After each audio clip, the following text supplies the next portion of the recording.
Volvimos. Hoy tenemos muchos datos de cuánto genera la economía ilegal en el Perú, por ejemplo, también de expectativas de cara al año 2023 y muchas, pero muchas noticias de empresas y mercados, ya que venimos recargados de información para ti. Así que alista tu café que vamos a empezar. La información es clave en momentos de incertidumbre. Soy José Carlos Lumbreras, gerente de investigación y proyectos de la editora Peruto Publications, y te traigo el podcast Comido y Resumido, con un resumen diario de noticias sobre empresas y mercados. Todo eso que a los noticieros políticos o amarillistas no les interesa mostrarte, pero que a ti te pueden servir para hacer planes, tomar decisiones, mejorar tu empresa o pensar en nuevos negocios. Bienvenido a un nuevo día a tu podcast Comido y Resumido.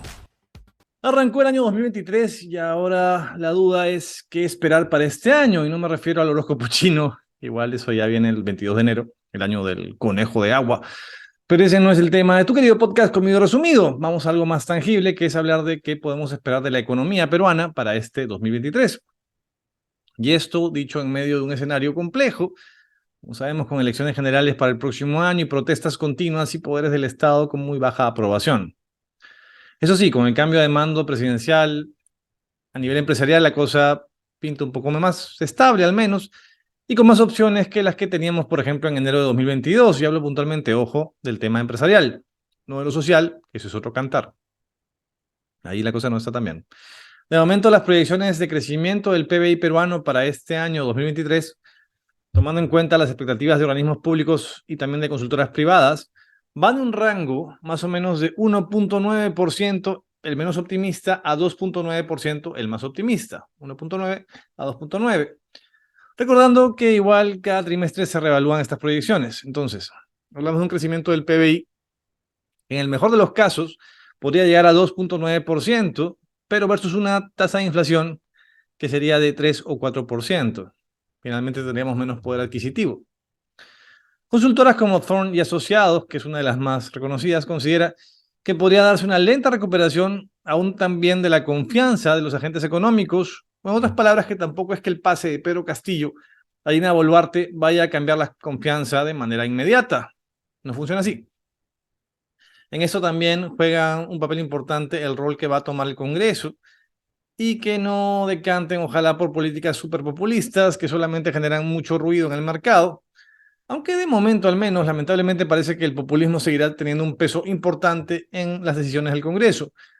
Populismo que, claro, que no va a contra de ellos, es decir, no populismo hacia reformas políticas que pide la gente, pero sí a temas subsidiarios, más ahora incluso que quieren buscar alguna manera de poder ser reelegidos. Este ruido implica a su vez que de momento las proyecciones para la inversión privada no hayan mejorado, ya que las proyecciones van de un rango de menos 2.8% en el peor escenario a un crecimiento de solamente 1% en el mejor de los casos, de momento. La inversión pública iría incluso peor, en un año de cambios en los gobiernos regionales y de alcaldías, a lo que se sumaría también un escenario electoral el próximo año, por lo que la proyección de inversión pública va de menos 8% a 0%. Es decir, ni en el caso más optimista esperan que haya mejoras.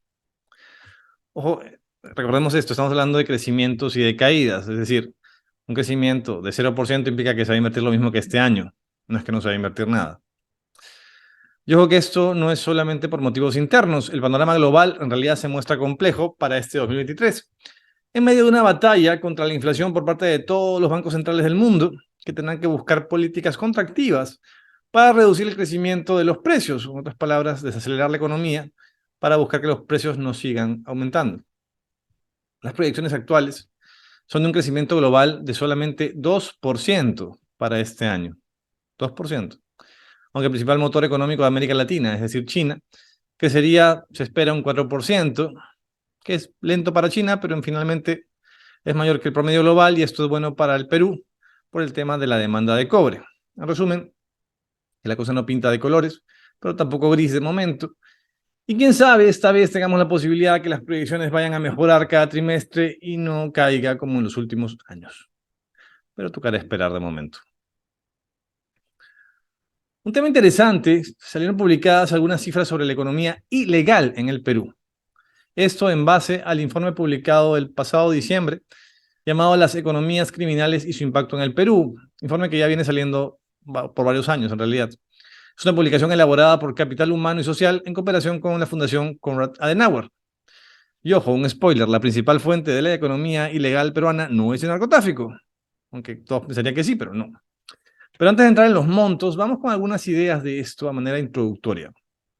Un artículo publicado por Santiago Pedraglio el año 2014 sobre corrupción y economía ilegal en el Perú señalaba que la economía ilegal pagaba por mantener fuera al Estado, sea induciendo a que no vea o capturándolo parcialmente en los ámbitos que comprometen su actuación con el fin de lograr un papel de protector o de aliado del Estado. También señalaba que la esencia de estos negocios ilegales ocurre entre privados, un privado que produce, un privado que comercializa o traslada y un privado finalmente que compra o consume. Además indicaba que la economía ilegal es fundamentalmente transnacional, está globalizada y su vocación es sobre todo la exportación. El motor de esta corrupción arraiga en el mercado, en los precios y en la demanda y la competencia. Dicho esto, ¿de cuánto hablamos cuando hablamos de economía ilegal en el Perú? A ver. Se calcula que la economía ilegal en el país genera 6.657 millones de dólares anuales. Esto es un 4.5% aproximadamente del PBI peruano. De manera comparativa, es un monto mayor al PBI de un país pequeño como Mónaco, o unas 15 veces el dinero total que reparte la FIFA entre todos los países que participan en la Copa del Mundo. Este monto que se puede desagregar en 1.777 millones de dólares en minería ilegal de oro, que es la principal fuente de la economía ilegal, la minería ilegal de oro, 1.777 millones de dólares. Luego 1.300 millones de dólares en la trata de personas, ojo, y 1.134 millones de dólares en el mercado de drogas ilícitas, es decir, el mercado del narco está en tercer lugar. En menor medida, aunque no poco, aparece la tala ilegal con 880 millones de dólares, la extorsión con 530 millones anuales, la pesca ilegal con 300 millones, el contrabando con 264 millones, la piratería de software con 209 millones y el tráfico de terrenos con 143 millones. Aunque cabe señalar que estos montos son estimaciones realizadas, ya que no hay forma real de poder medir esto con precisión, salvo en el caso del narcotráfico, como señala el informe. Claramente, además, no están midiendo la corrupción en esto que también tendría su espacio en tan desafortunado ranking. Esta es la economía ilegal en nuestro país. Antes de seguir, ayúdanos a hacer crecer este proyecto suscribiéndote a nuestro canal, dando like, compartiendo y comentando. Necesitamos de tu apoyo para seguir creciendo. Puedes recibir directamente los videos en tu WhatsApp suscribiéndote a nuestra lista de difusión. Basta con mandar un mensaje al número 949-376-201 indicando Podcast PTP y listo. Vamos con noticias de empresas y mercados. En el sector textil, Juan José Córdoba, presidente del Comité de Confecciones de ADEX, considera que el sector enfrentará este año un problema por el sobrestock global de prendas de vestir, por lo que los exportadores que venían creciendo año tras año en textiles podrían este 2023 caer hasta un 5% en un escenario pesimista. Y en un escenario moderado podríamos mantener los montos exportados en el 2022, o sea, crecer 0%, básicamente. El año pasado, por si acaso, para recordar, se calcula que las exportaciones de prendas de vestir crecieron un 30%, y esto era debido a la demanda, sobre todo de Estados Unidos, y a los problemas que había tenido el mercado asiático para exportar a ese país, pero esto se está solucionando, y eso va contra Perú y otros países. En retail, la empresa Platanitos, que desde la pandemia ya pasó a incluir en su canal de e-commerce diversos productos, además de los zapatos, anunció que aumentarán nuevos locales a los 76 que tienen actualmente en todo el país y piensan abrir este año de 7 a 10 nuevos locales, dicen. También trabajarán en reforzar su e-commerce, su línea de productos de segunda mano y su software logístico Tutati, con el que esperan atender a otras empresas del sector. En hotelería, Mario Mustafa, CEO de la cadena de hoteles Costa del Sol, anunció en el diario Gestión inversiones en marcha de la cadena por más de 2 millones de dólares, lo que incluye la remodelación de su hotel en Cajamarca y mejoras en el hotel que está en el Aeropuerto Internacional Jorge Chávez, además de inversiones en sus sedes en Cusco y en un nuevo centro de convenciones en Trujillo, que va a estrenarse el mes de mayo. Eso sí, no tienen planificadas nuevas inversiones hasta ver cómo se estabiliza el tema político. Su última gran inversión fue prepandemia con la compra de los antiguos hoteles de turistas de Arequipa y Trujillo en los años 2018 y 2019. En bebidas, la marca de cerveza artesanal Siete Vidas prepara una segunda planta de producción en Sofra Tacna también con una inversión de 2 millones de dólares. Esto en un área de 2.000 metros cuadrados, está aledaña a su actual planta. Eso es parte de un proyecto de ampliación mucho mayor, con lo que esperan duplicar su volumen de producción al año 2024, 40.000 litros mensuales, y luego alcanzar en el 2026 los 200.000 litros mensuales. De acuerdo a Marco Málaga, que es gerente general de la empresa, la que fabrica la marca Siete Vidas, actualmente el mercado de cerveza artesanal ha aumentado entre 15 a 20%, aunque se espera un crecimiento mayor, pero es lo que está aumentando.